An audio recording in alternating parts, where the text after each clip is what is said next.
29 दिसंबर 1972 eastern airlines flight number 401 अपनी तमाम सुविधाओं के साथ 163 यात्री और 13 क्रू मेंबर्स को लेकर तैयार होती है। सारे क्रू मेंबर्स यात्री को बिठाकर अपनी जगह पर बैठ जाते हैं और जरूरी अनाउंसमेंट कर दी जाती है। फ्लाइट टेक ऑफ के लिए तैयार हो जाती है। इस फ्लाइट के कैप्टन जो 55 साल के बॉब लॉफ्ट होते हैं, जिन्हें फ्लाइट उड़ाने का 30,000 घंटे का अनुभव होता है। उनके साथ उनका एक को पायलट भी होता है और साथ ही फ्लाइट इंजीनियर डॉन रेपो अपने अनुभव के साथ फ्लाइट में मौजूद होते हैं। 9:20 पर फ्लाइट जॉन कैनेडी एयरपोर्ट से उड़ान भरती है। सब लोग अपने हिसाब से अपनी यात्रा एंजॉय कर रहे होते हैं और सब कुछ ठीक ठाक चल रहा था। फ्लाइट करीब 2 घंटे की उड़ान पूरी कर चुकी होती है और अब फ्लोरिडा भी आ ही गया था। एयरपोर्ट से कुछ दूर पहले ही फ्लाइट कैप्टन खुद को लैंडिंग के लिए तैयार कर रहे होते हैं। फ्लाइट में लैंडिंग के लिए जरूरी अनाउंसमेंट होने लगती है, लेकिन किसे पता था कि अनाउंसमेंट कभी रियलिटी तक नहीं पहुंच पाएगी। खैर, अब फ्लाइट एयरपोर्ट तक पहुंच चुकी थी। सबके चेहरे पर मंजिल पर पहुंचने की खुशी दिख रही थी। तभी लैंडिंग के लिए को पायलट ने लैंडिंग गियर को खोलने के लिए लीवर को नीचे की तरफ दबाया। बता दे, इसी की मदद से लैंडिंग गियर को खोला या बंद किया जाता है और जब लैंडिंग गियर खुलता है तो सामने स्क्रीन पर ग्रीन इंडिकेटर जलने लगता है। वहाँ पायलट ने तो लीवर को नीचे तो कर दिया था, लेकिन सामने उसने जो देखा वो काफी ज्यादा डरावना था। उसने देखा कि सामने के इंडिकेटर वाली ग्रीन लाइट तो जल ही नहीं रही है। उसने इस बात की जानकारी तुरंत अपने कैप्टन को दी। कैप्टन बॉब लॉफ्ट ने भी जब देखा तो उनके भी होश उड़ गए, क्योंकि इस इंडिकेटर का ना जलने का मतलब है आगे वाला लैंडिंग गियर खुला ही नहीं। इसके बाद बॉब लॉफ्ट ने अपने हाथों से लैंडिंग गियर को ऊपर नीचे किया, लेकिन लाइट तब भी ऑन नहीं हुई। इसकी जानकारी तुरंत उन्होंने एयरपोर्ट के कंट्रोल रूम को दी। जहाज तब तक नीचे आना शुरू हो गया था, इसलिए उन्हें कुछ ही मिनट में लैंड भी करना था। लेकिन जब एयरपोर्ट यूनिट को इस बात का पता लगा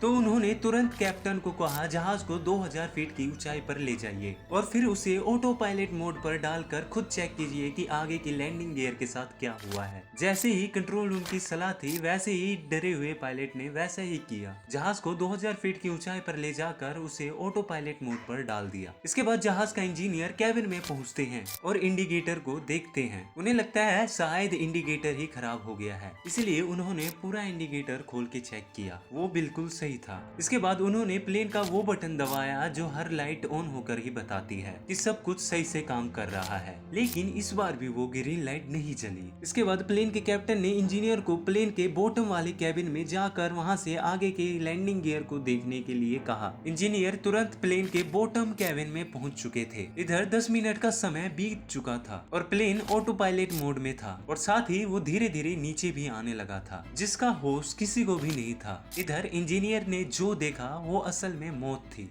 उन्होंने देखा पीछे के लैंडिंग गियर्स तो खुल गए हैं, लेकिन आगे का लैंडिंग गियर अभी भी बंद है, जिसके बिना लैंडिंग पॉसिबल ही नहीं है। तभी प्लेन और नीचे होने के कारण प्लेन आउट ऑफ कंट्रोल होने लगा और उसमें बैठे यात्री परेशान होने लगे। सारे क्रू मेंबर्स उन्हें शांत करने में लगे थे। प्लेन करीब 1000 फीट की ऊंचाई पर आ गया था। इसे देखकर कैप्टन को लगा ये और नीचे गया तो कहीं टकरा जाएगा, इसीलिए कैप्टन ने प्लेन को 180 डिग्री मोड़ने की कोशिश करने लगा, लेकिन ये कोशिश पूरी तरह नाकाम रही और प्लेन बड़ी बुरी तरह से जमीन से टकरा जा गिरा और क्रैश हो गया। अब उस प्लेन क्रैश की इंटेंसिटी इस बात से लगा सकते हैं कि जब प्लेन जमीन से टकरा रहा था तो उसकी स्पीड 350 किलोमीटर प्रति घंटे थी, जिस वजह से जहाज के परखच्चे उड़ गए, जिसमें से कुल 101 लोगों की जान चली गई और 75 लोगों को जिंदा बचा लिया गया। जहाज का मलबा एयरपोर्ट से करीब 30 किलोमीटर दूर जाकर मिला। अब आपको लग रहा होगा इसमें भूत तो आया ही नहीं। तो दोस्तों, अभी ये कहानी खत्म नहीं हुई है। तो हुआ कुछ यूं, इसी फ्लाइट के बाद एक और फ्लाइट ईस्टर एयरलाइन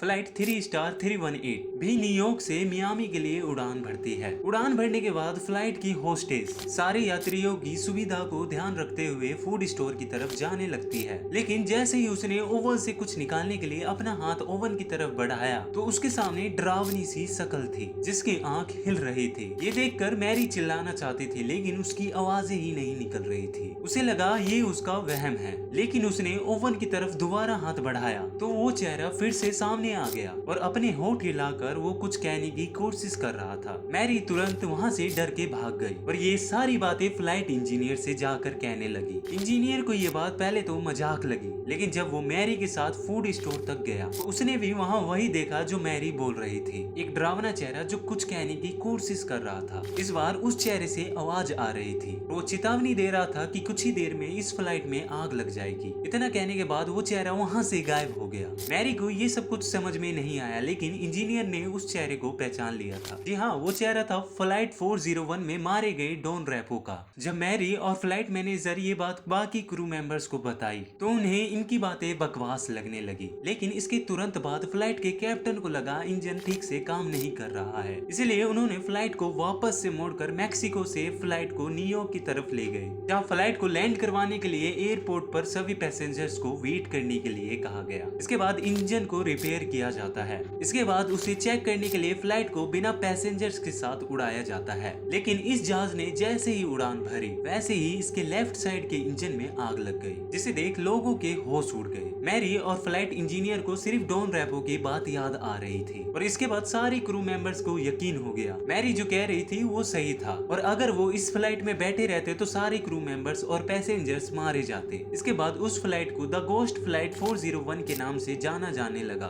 बाद में जब फ्लाइट 318 की जांच हुई तो पता चला इसका ज्यादातर हिस्सा फ्लाइट 401 से ही लिया गया है और वो ओवन भी फ्लाइट 401 का ही था, जो कि काफी हैरान करने वाली बात थी। खैर, आप जो भी हो, लेकिन उस भूत की वजह से इतने लोगों की जान बच गई। आपको क्या लगता है कमेंट में हमें जरूर बताइए और आपसे रिक्वेस्ट है कि हमारे इस चैनल को जरूर सब्सक्राइब करें। अगर आपको ये वाली वीडियो अच्छी लगी तो आपको मैं सजेस्ट करूंगा ये वाली भी वीडियो आप जरूर देखें। इसमें मैंने बात किया है ब्राजील की फ्लाइट 2283 के बारे में, जो एक भयानक की तरह से क्रैश हुई थी। तो मिलते हैं दोस्तों एक और नई वीडियो में, तब तक के लिए thanks for watching and stay safe.